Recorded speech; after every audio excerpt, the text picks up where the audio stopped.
Obrigado, presbítero Troncoso. Obrigado, Raquel, também. Bem-vinda aqui para nos ajudar agora, a Julinha Almeida, para o nosso momento de meditação da Palavra de Deus.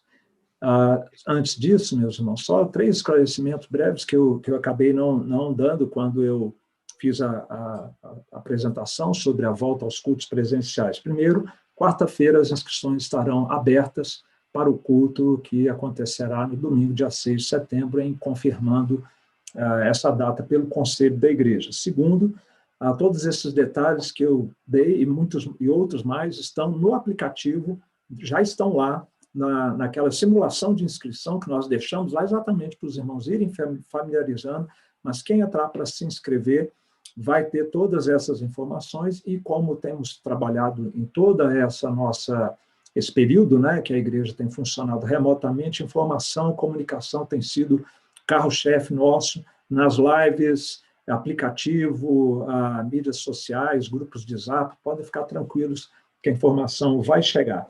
E as lives continuarão durante a semana, normalmente no mês de setembro, tá bom? Feitos esses 3 esclarecimentos, eu convido os irmãos para que nós possamos abrir a palavra de Deus, se você prefere acompanhar aí pela sua Bíblia, como eu vou fazer aqui, na carta de Paulo aos Filipenses, capítulo 4, versos 20 a 23.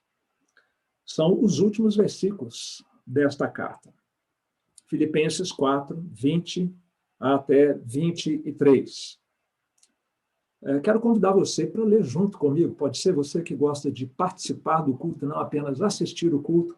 Eu quero convidar você, então, a fazer essa leitura aí da sua casa, na poltrona, você sozinho ou com a família toda junto. Leiamos. Ora, a nosso Deus e Pai, irmãos, ora, a nosso Deus e Pai, seja a glória pelos séculos dos séculos. Amém.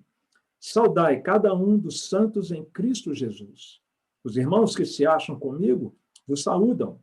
Todos os santos vos saúdam, especialmente os da casa de César.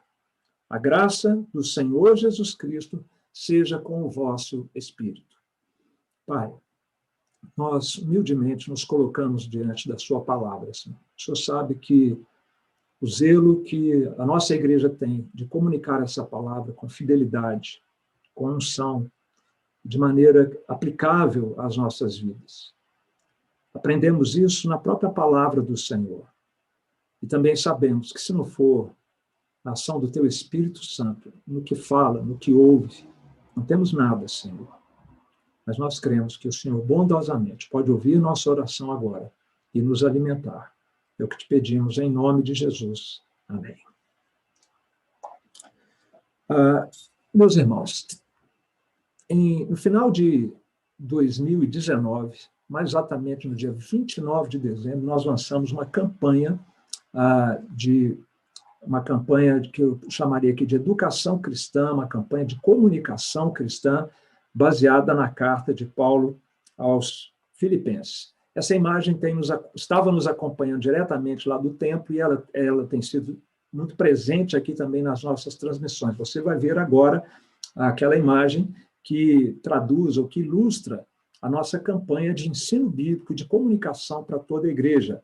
Alegrai-vos, porque Jesus é a nossa maior alegria. Esta imagem que está aí, inclusive com o smilezinho aí, né? Alegrai-vos no Senhor, ou alegrai-vos, que são as 2 repetições de Paulo lá na sua carta. Nós fizemos esse lançamento há 8 meses atrás, iniciamos as pregações bíblicas na carta de Paulo aos Filipenses no dia 2 de fevereiro. Eu fiz a primeira pregação, abrindo a série, como estou hoje aqui agora encerrando essa nossa série, passados 7 meses, foram 28 mensagens. Os 4 capítulos foram apresentados para a igreja, se alimentar para os nossos convidados, em 28 mensagens que foram trazidas e entregues aqui com muita humildade por parte da equipe pastoral, os copastores da igreja. E a ideia, quando essa campanha foi idealizada lá no 2º semestre do ano passado, apresentada em dezembro, é que na comemoração dos 60 anos da nossa igreja, alegria seria a palavra-chave, mas não alegria segundo o mundo a define. alegria bíblica, tanto que a carta escolhida foi a carta de Paulo aos Filipenses, a carta da alegria, porque é uma alegria que se traduz em gratidão pelas bênçãos, pelas diversas bênçãos que Deus dá ao seu povo, mas é também a expressão do contentamento que nós temos de ter Cristo ao nosso lado, sejam quais forem as circunstâncias que nós tivermos que atravessar. É aquele contentamento de quem não se abate com as provações, porque sabe que Cristo está ao nosso lado.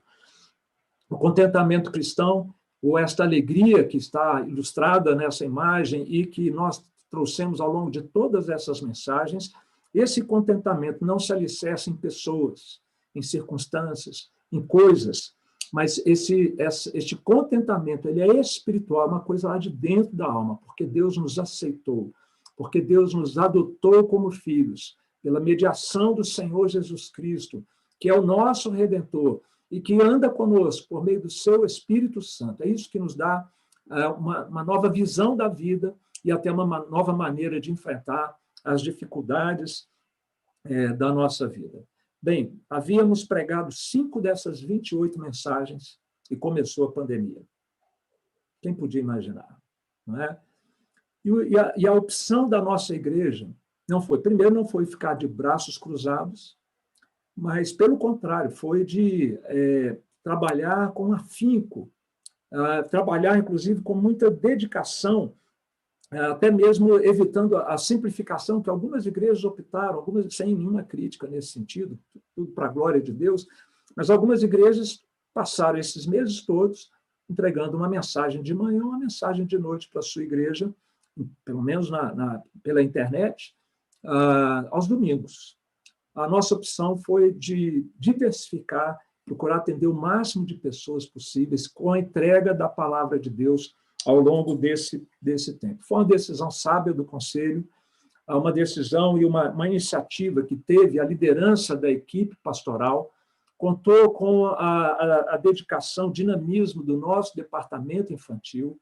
Tivemos aqui essa colaboração inovadora da equipe de Libras, que está aqui com a Julinha agora, me ajudando. Tivemos a participação dedicada do SEM, do Conselho de Evangelismo e Missões, organizando todas as entrevistas que nós fizemos. Há todo um trabalho por trás de preparação para que o missionário chegue aqui, a entrevista aconteça. O trabalho incansável da Missão Digital, que está agora aqui nos bastidores, mais uma vez, atuando com tanta competência. Tivemos, nesse período, e para realizar tudo isso, a sensibilidade artística também, da Criativa IPN, e isso tudo, meus irmãos, representa o esforço, o trabalho de centenas de irmãos ao longo desses meses. Horas e mais horas de trabalho para que toda essa programação da IPN Online pudesse acontecer. E o mais bonito de tudo foi a adesão, a participação e o incentivo maciço da nossa igreja, acompanhando todo esse trabalho e toda esta produção. Uma produção, meus irmãos, que foi impressionante até aqui. Ninguém pensou nisso, ninguém planejou que seria assim. Deus foi nos dando. Foram feitos 13 vídeos semanais para o projeto PEP, para ser enviado pelo WhatsApp dos alunos, das crianças e dos seus pais lá no Itapuã. Eles estavam completamente desmobilizados e a nossa equipe, com a nossa experiência aqui, tem dado essa assistência, esse trabalho de proclamação da palavra lá no Itapuã. Foram feitos 20 lives para o PJ, 31 clipes musicais pelas nossas equipes de louvor, 50 mini-lives, 100 lives pastorais, estamos chegando a 50 mini-lives, estamos chegando a 100 lives pastorais, e hoje, aqui agora, este é o programa de culto de número 50, 25 semanas que nós tivemos sem o culto presencial, e a palavra de Deus continuou sendo entregue para um grupo muito maior do que estávamos entregando quando ainda presencialmente. Agora nós estamos prestes a retornar aos nossos cultos presenciais, mas olhando para trás, eu fico impressionado, maravilhado e louvo a Deus pelo que a igreja fez. Se a gente juntar tudo isso aqui, meus irmãos, são mais de 250 vídeos que foram produzidos. Isso aqui dá aproximadamente umas 400 horas de programação. Seria como se a gente tivesse passado 17 dias ininterruptos, 24 horas por dia, com uma programação da palavra de Deus para todas as idades, e não é à toa, então, que tantas pessoas aderiram ao nosso canal, porque sabiam que aqui tinha água limpa, fonte segura da palavra de Deus, e aqui vieram receber uma audiência que nos surpreende. Todo domingo, cerca de 1.000 pessoas estão conosco aqui, ouvindo a palavra de Deus. E o fato é que aquilo que o Conselho programou lá atrás, Deus, pela sua bondade e providência, realizou. A IPN funcionou remotamente, enquanto necessário, e ainda vai ser necessário por um bom tempo, mas manifestando, marcando presença e abençoando a vida dos membros da igreja e de tantos outros que foram chegando até aqui. E como eu tenho dito incansavelmente à equipe pastoral também, só a Deus e somente a Deus toda a glória, porque foi o que tínhamos a oferecer, a palavra de Deus, que agregou tanto, que mobilizou tanta gente, que atraiu tantas pessoas. Nós temos relatos de pessoas que se converteram, de pessoas que se sentiram sustentadas emocionalmente, e a unidade da igreja. Nos mantivemos conectados, conversando, informando e trabalhando juntos com todas essas dificuldades. Tudo isso para dizer, meus irmãos, que o tema desse ano não podia ter sido mais do que oportuno. A gente pensou em festa, celebração, mas havia pandemia no horizonte, um horizonte que nós não sabíamos, que nós não conhecíamos. E no primeiro sermão, quando eu trouxe a palavra em nome do Senhor para os irmãos, dia 2 de fevereiro, eu disse o seguinte: Jesus sempre foi o fundamento da nossa alegria, nesses 60 anos. Dele recebemos as bênçãos, com ele atravessamos os vales. Ele é Deus, só ele satisfaz a nossa alma. Aquilo que foi pregado ao longo de todas essas semanas pode ser resumido nessa expressão aqui, e coloca, de fato, essa alegria no seu devido foco, no foco no Senhor Jesus. Nós nunca vamos nos esquecer, meus irmãos, disso que aconteceu nesse período, em plena pandemia, por causa de Cristo, por causa da sua palavra, ao lado do seu povo, nós tivemos a oportunidade de desenvolver o contentamento, a serenidade, a segurança na presença do Senhor. Sem murmurações contra a pandemia ou contra pessoas, nós colocamos a nossa alegria no Senhor. E, desta maneira, meus irmãos, hoje eu acredito que, sem a pandemia, dizer para vocês, alegrai-vos sempre no Senhor, outra vez digo alegrai-vos, seria uma coisa. Mas dizer isso para vocês agora, alegrai-vos sempre no Senhor, outra vez digo, alegrai-vos. Agora tem outro sentido, tem outro significado para cada um de nós. Quem escreveu essas palavras entrou para a história como o homem mais feliz do mundo, o apóstolo Paulo. O detalhe é que ele estava preso em condições terríveis. Ele foi preso numa prisão que é considerada até hoje uma das 5 formas mais cruéis de aprisionamento da história, a prisão Mamertina, na Itália, em Roma. E ali, em condições injustas, em condições deploráveis, desumanas, o apóstolo Paulo escreveu essa carta, e ele não podia imaginar o quanto essas verdades que ele ensinou e o quanto essa sua ideia, essa verdade central do contentamento em Cristo teria valor 2.000 anos depois, em plena pandemia, para todo mundo, todo o povo de Deus espalhado, participando da mesma experiência difícil em todo o mundo. E esta pandemia ainda está em curso, não é porque o culto presencial vai voltar que acabou a pandemia, está tudo bem, tranquilo. Não, as coisas ainda vão mais adiante. Infelizmente, aqui, pelo menos no Distrito Federal, a gente está um pouco atrasado quanto a isso, mas o apóstolo Paulo nos deixa uma mensagem extremamente necessária, e esta mensagem nós procuramos trazer aqui. E agora chega nas últimas palavras do livro, da carta que foi exposta aos olhos, ouvidos e corações da igreja. Nas últimas palavras do apóstolo Paulo, sabe o que tem aqui para nós? O desenho de como vive aquele que já encontrou contentamento em Jesus. Quais são as atitudes coerentes com quem de fato se contenta em Cristo? Como é o estilo de vida de alguém que já descobriu aonde está a fonte da verdadeira alegria? E nós vamos, então, compartilhar isso com vocês. Pessoas contentes em Cristo têm um viver característico. E a gente vai ver, então, a partir de agora, quais são essas atitudes que marcam, que caracterizam aquele que encontrou em Cristo Jesus de Nazaré, hoje exaltado e sentado à direita de Deus, a fonte da sua alegria. Primeira atitude que caracteriza aqueles que estão contentes em Cristo é que essa pessoa busca promover a glória de Deus. Veja o primeiro versículo que lemos. Ora, a nosso Deus e Pai seja a glória pelos séculos dos séculos. Amém. Seria bom ouvir um amém agora, hein? A Deus seja toda a glória. Quem está contente com a sua vida em Cristo vive para a glória de Deus. Jesus fez isso. Jesus, que desfruta do pleno deleite da comunhão na Trindade. Ele encarnado, ele nos mostrou como é que se vive. Olhe as suas palavras. Eu te glorifiquei na terra, ele falando com o Pai, consumando a obra que me confiastes para fazer.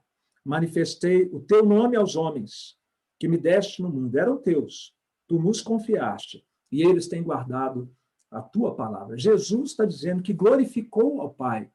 E nós fomos chamados, e Paulo diz que nós devemos dar glória a Deus com a nossa vida. Como é que a gente faz isso? Jesus mostra aqui para a gente, manifestando o nome do Pai, o nome de Deus, mostrando como Deus supremo, como Deus soberano, mas mostrando também como Pai. Até Jesus vir aqui, isso não estava claro na mente do povo de Deus. Os gentios nada tinham ouvido falar a esse respeito, mas foi graças à vinda de Jesus que nós aprendemos, nós vimos o brilho da glória do Pai na própria pessoa de Jesus. E aprendemos o caminho de como fazer isso também.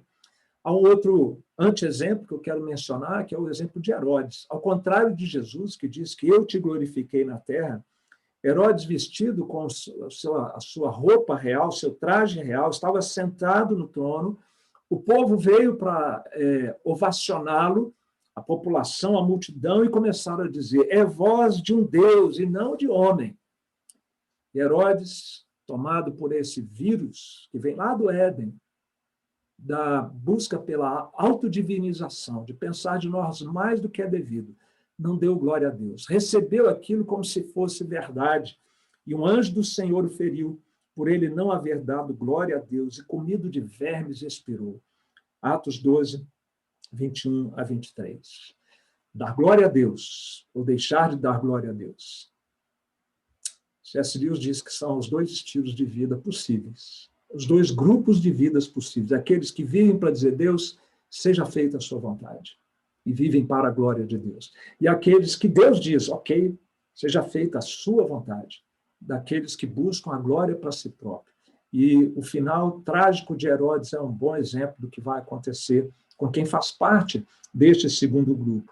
E, infelizmente, nesse agosto de 2020, foi mais do que agosto, foi um mês de desgosto para a comunidade cristã no nosso país. Talvez você não tenha percebido a coincidência de acontecimentos envolvendo lideranças religiosas. Nós tivemos um pastor evangélico preso, agora nos últimos dias, que havia sido candidato à presidência da República e preso por causa de envolvimentos, supostos envolvimentos, tem que falar supostos, né? Porque senão a gente acusa, supostos envolvimentos com fraudes financeiras no meio político. Tivemos agora, depois de um ano e pouco, desvendamento de um crime cometido contra um pastor evangélico que foi assassinado com 30 tiros pelos seus filhos, a mando de uma outra pastora evangélica, que, por sinal, era sua esposa. E para não dizer que acontece só entre os evangélicos, né, temos aí um padre no Goiás que está sendo investigado pela má versação de recursos da ordem de 2 bilhões. Que coisa triste, meus irmãos, esses escândalos inevitáveis, como Jesus disse que aconteceriam. E o problema desses escândalos, as pessoas vão arcar com isso, não diante da justiça humana, diante da justiça divina. O problema disso é o efeito que isso provoca na glória de Deus. Não que Deus se torne menos glorioso no seu ser, mas na visão que as pessoas têm da glória de Deus, porque associam essas pessoas, suas igrejas, seus grupos religiosos, com a pessoa do Deus e pai, que o apóstolo Paulo está mencionando aqui. Isso é uma blasfêmia contra Deus. A palavra blasfêmia no grego literalmente significa atribuir má fama a Deus por causa desse tipo de comportamento de quem deveria vir um comportamento exemplar. Paulo diz na sua carta aos Romanos: pois como está escrito, o nome de Deus é blasfemado entre os gentios por vossa causa. Gente que blasfema, que dá motivo para o nome de Deus ser blasfemado, é gente que ainda não encontrou o contentamento pleno em Deus por meio do Senhor Jesus Cristo.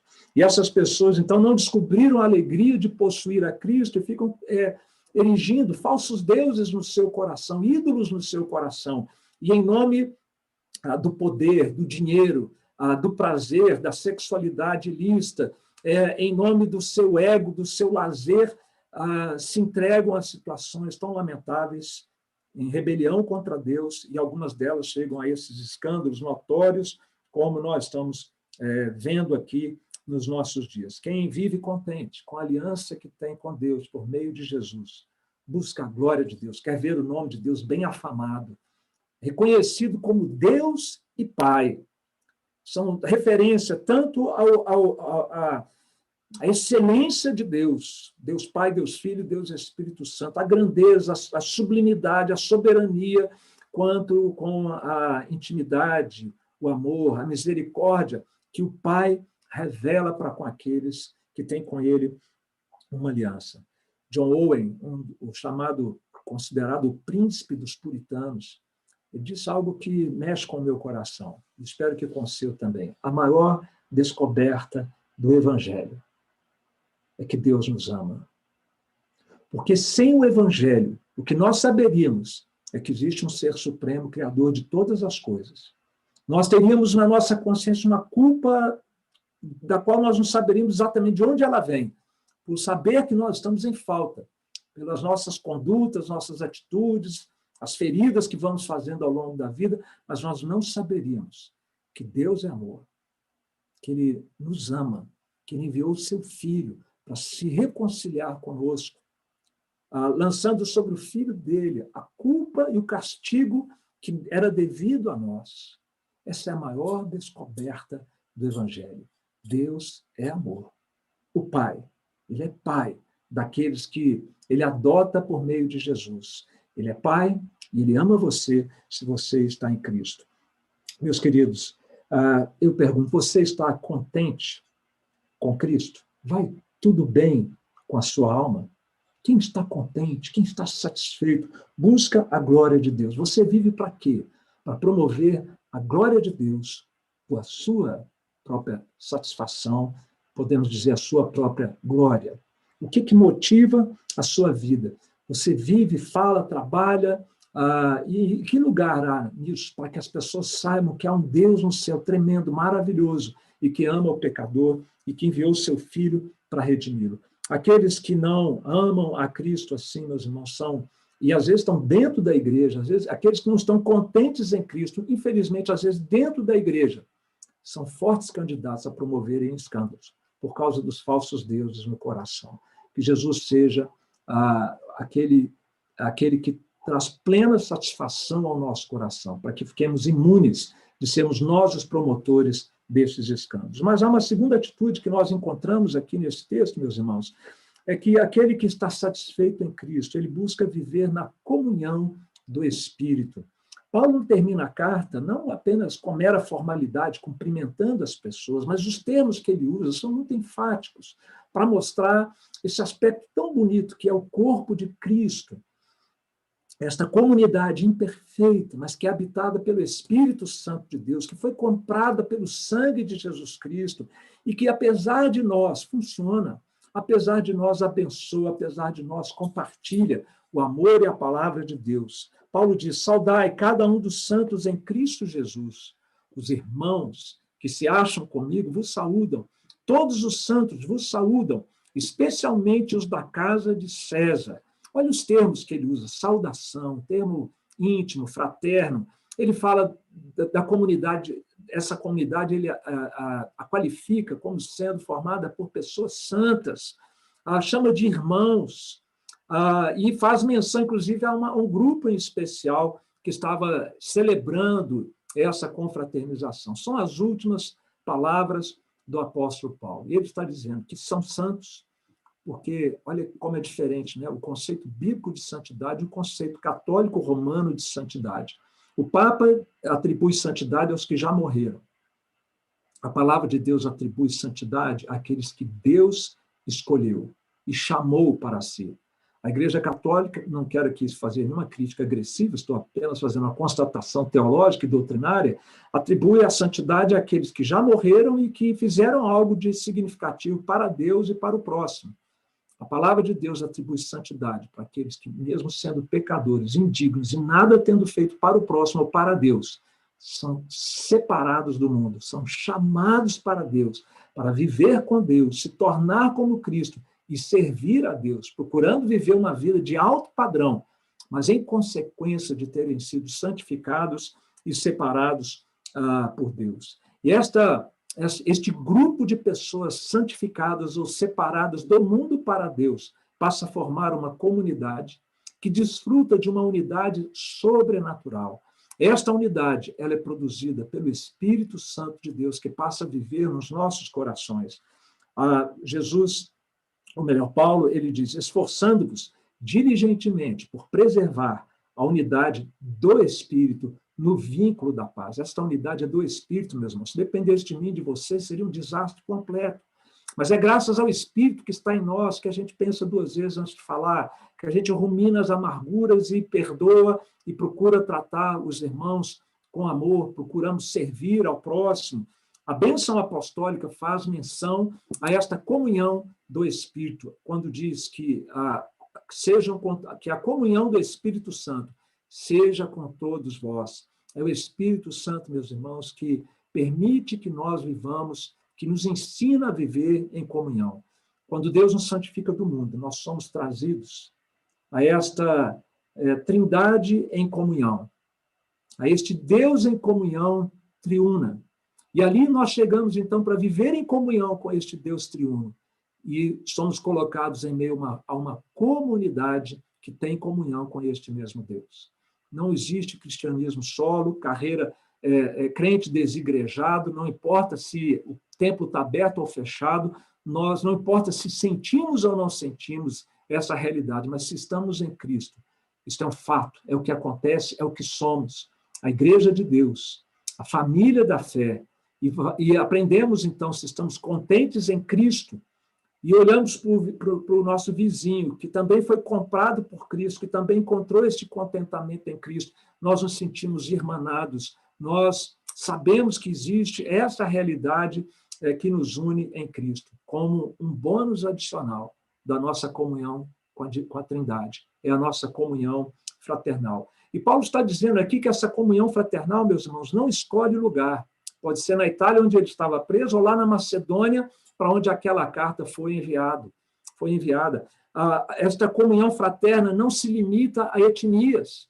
Ali estavam misturados ali romanos, judeus, gregos, e para todos os povos, gente de todos os lugares. Esta comunhão fraternal, ela é vivenciada. E, além do mais, esta é uma comunhão fraterna que não respeita, que não observa classes, que não se permite separar por classes sociais.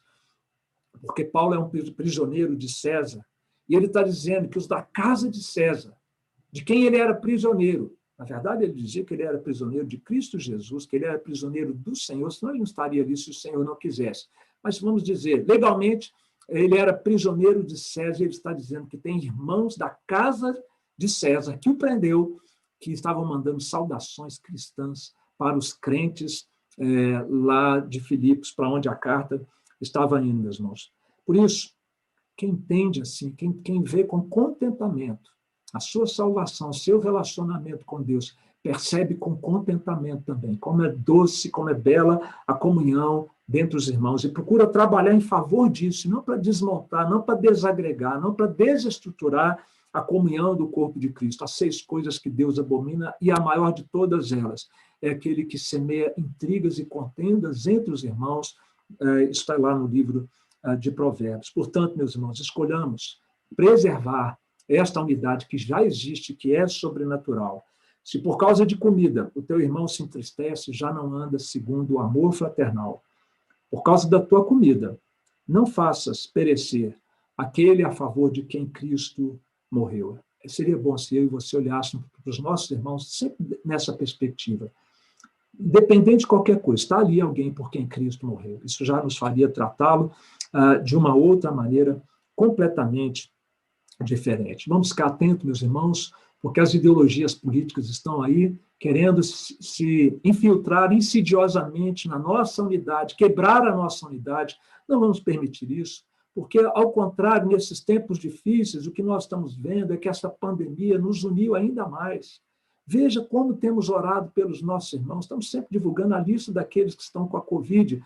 Isso tem despertado o zelo, o carinho da igreja pelas orações, pelos enfermos. Estamos acompanhando irmãos aí que estão em lutas tremendas com a Covid, e nós estamos colados neles, em oração ao lado deles. Nossos homens fizeram em vigílias de oração, os grupos de oração são grupos de oração que estão sendo feitos e grupos que já existiam, onde as pessoas compartilham seus pedidos de oração. Temos visto um interesse sincero uns pelos outros, pelo bem-estar dos nossos irmãos, pelo bem-estar dos familiares, tanto bem-estar emocional, quanto bem-estar físico, quanto bem-estar espiritual, que é a base de tudo. Por isso, queridos, vamos trabalhar e vamos buscar preservar a comunhão do corpo de Cristo, que é a comunhão do Espírito Santo entre nós. Só faz isso quem está contente em Cristo. Quem está com seu coração atribulado, quem está insatisfeito, quem tem uma visão da vida negativa, pessimista, crítica, é porque não encontrou o contentamento em Cristo, senão olharia para o corpo de Cristo com os olhos de Cristo. E por último, meus irmãos, quem já encontrou esse contentamento na visão do apóstolo Paulo, encerrando a sua carta, as últimas palavras, busca viver na graça de Jesus. Paulo então diz: que a graça do Senhor Jesus Cristo seja com o vosso espírito. Últimas palavras, uma oração. Um desejo, uma oração escrita em favor daqueles seus irmãos lá em Filipos. É interessante porque os filipenses enviaram presentes a Paulo. Lembram disso na pregação anterior a esta? Nós falamos detalhadamente sobre isso. Nos versículos anteriores a esse, Paulo está tratando desta questão. E Paulo não tem presentes para mandar para eles. Ele só tinha um presente, a sua bênção.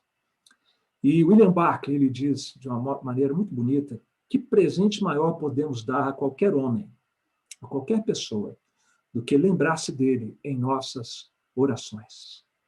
E quando se trata de uma oração como essa, a graça do Senhor Jesus Cristo seja com o vosso espírito, não podemos desejar nada maior, não podemos pedir nada maior do que isso em nosso favor ou em favor de alguém. Que a graça de Jesus esteja conosco, nos ajudando, nos controlando, para que nós não sejamos o que nós somos naturalmente, mas que Cristo possa viver através de nós. Para viver em contentamento, meus irmãos, uma lição que nós precisamos aprender é que não tem graça a vida sem a graça de Jesus. Não tem contentamento sem a graça do Senhor. Alguns críticos dizem que a religião é o ópio dos povos, que a religião é o ópio dos povos, é um anestésico para as agruras que a gente enfrenta na vida. Outros dizem que a religião é a muleta dos fracos, pobres, coitados, que precisam acreditar em algo superior, senão não tem estrutura para viver a vida. Esse é o caminho proposto por Satanás lá no Éden, a tentação destrutiva da autossuficiência, da autodivinização, como foi a de Herodes, que eu mencionei há pouco. Mas há um caminho proposto pelo próprio Criador, que é o caminho de nós, o caminho que nos privilegia como criaturas e criaturas redimidas, de nós desfrutarmos da graça de Jesus, da assistência do nosso Deus. A nossa confissão de fé de Westminster, que precisava ser conhecido por todo crente presbiteriano, aproveitem para conhecer, é tesouro, é a Bíblia, suas doutrinas resumidas com fundamentação bíblica sob os resumos apresentados. No capítulo da providência, na nossa confissão de fé, está escrito assim: a providência de Deus se estende em geral a todos os crentes, e de um modo muito especial, ele, Senhor, cuida da igreja e tudo dispõe a bem dela. Olha aí, meus irmãos. A palavra de Deus diz que Deus está cuidando de nós, que ele organiza todas as coisas para o bem do seu povo.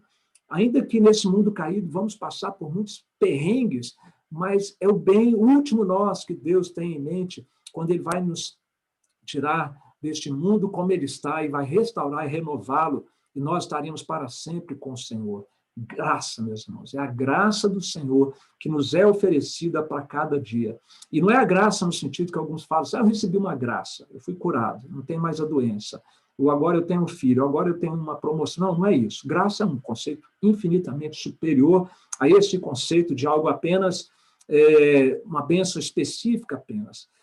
Martin Lloyd Jones colocou nos seguintes termos: graça é Deus olhando para o homem e abençoando-o, apesar do que ele é. Deus olhando para mim e para você, nos ajudando, nos assistindo, para nos salvar, enviando o seu Filho Jesus Cristo, sem que nós merecêssemos, e para continuar cuidando de nós, no dia a dia, desde que tenhamos com ele uma aliança. E a graça, meus irmãos, de Deus, o favor de Deus para nós, ele está atrelado, associado à pessoa de Cristo. Por isso que nas bênçãos, no final, ou no começo ou no final das cartas, a graça sempre vem associada à pessoa de Jesus Cristo. Pois conheceis a graça de nosso Senhor Jesus Cristo, que sendo rico se fez pobre, por amor de vós, para que pela sua pobreza vos tornasseis ricos. Nós somos pobres, cegos, miseráveis e nus, espiritualmente, moralmente falando. Jesus desce da glória, da sua riqueza toda, se torna pobre, vivendo uma vida precária em nosso meio, para nos enriquecer, fazendo de nós pessoas como ele, nos libertando de nós mesmos, trazendo perdão para os nossos pecados e nos manifestando assim a sua graça. Meus irmãos, esta carta vai terminar apontando tudo o que Paulo ensinou para a pessoa de Jesus Cristo. Na verdade, esses três ensinamentos que nós estamos trazendo, fala do Pai, a glória de Deus que é Pai, Deus que é amor, da comunhão do Espírito, e agora nos fala da graça de Jesus. Paulo faz uma bênção diferenciada aqui no final, e ele diz que essa graça de Jesus deve vir para nós sobre o nosso espírito. Nós somos um espírito que tem um corpo, meus irmãos. É o nosso espírito, criado à imagem e semelhança de Deus, que determina tudo na nossa vida. E o problema desse espírito é que ele é mau, que ele é depravado, que ele é corrompido. Mas a graça vem sobre o nosso espírito, restaura esse espírito e redireciona a bússola que estava perdida e desorientada na direção do Senhor, para que nós tenhamos com ele novamente uma comunhão. Se você estiver cheio da graça de Deus no seu espírito, então você vai saber o que é viver contente, e é só por causa desta graça que nós aprendemos a viver contentes. Paulo falou o tempo todo de contentamento, e ele termina dizendo, é com a graça de Jesus que nós podemos enfrentar situações muito difíceis, e ainda assim, não desestruturarmos, não desmoronarmos.